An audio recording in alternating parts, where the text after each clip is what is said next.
Now, viewers, India's air pollution crisis is deeper and more widespread than many realize.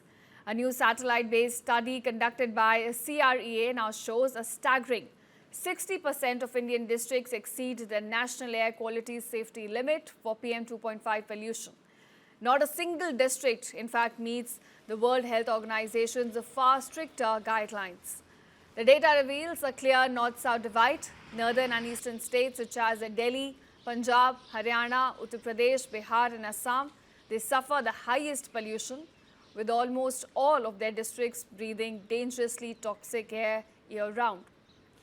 Now, in contrast, the southern and the coastal states, including Tamil Nadu, Kerala, Karnataka as well as Telangana, they generally have cleaner air but still fall short of the global safe levels.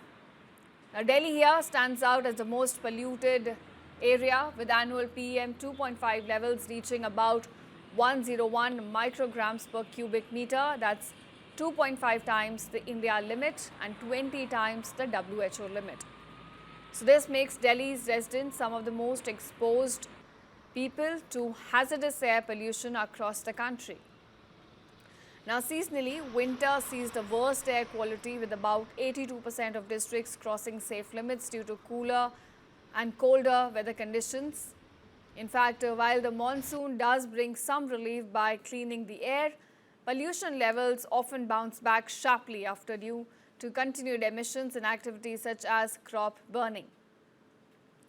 Now, the study here underscores that pollution does not respect borders, especially across the Indo-Gigantic plains and emerging northeastern hotspots such as Assam and Tripura. Air quality management must therefore shift from a city-centric approach that we have been following so far to a more comprehensive district and airshed level strategy using satellite data for better tracking and accountability. Now, to turn the tide, India must extend pollution control measures beyond major cities. It must target key emission sources such as industry and transport, biomass burning simultaneously, as well as foster coordinated actions among neighboring states.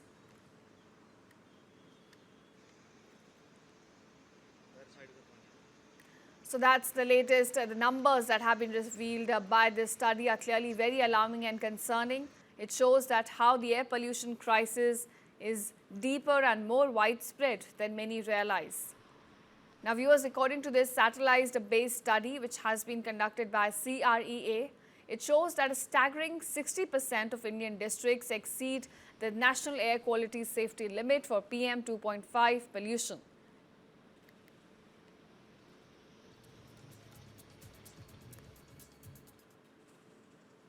And in fact, when the founder of a company that deals in cars says that Delhi must cut down the car usage, you know the crisis has crossed every limit.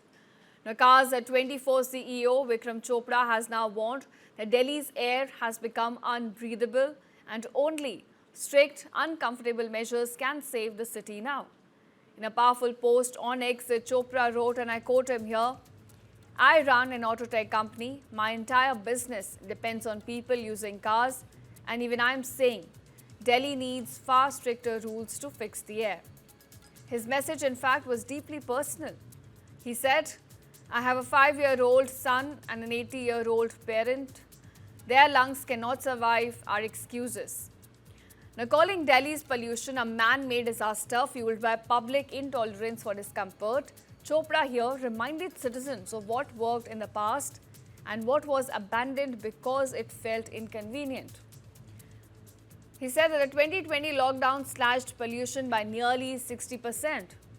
Grab restrictions brought immediate improvement. But every time, he said, people mocked it, hated it, and we shut it down because inconvenience was louder than data. In fact, Chopra also blamed policy makers for lacking political courage to enforce these proven solutions. Congestion pricing, diesel curbs, construction site monitoring, and tough action on stubble burning. But his strongest criticism was for society itself. He said, "We want clean air, but not at the cost of traffic rules or personal convenience." And that mindset here is the real pollutant. Now, he also urged the government to act like Delhi is in a health emergency. Restrict cars, curb diesel in winter, enforce construction bans and crack down on chronic polluters with urgency. In fact, his final warning was chilling. He said, and I quote him here again, "If we do not accept inconvenience now, we will be living inside an air purifier-shaped coffin in 10 years and pretending that it's progress."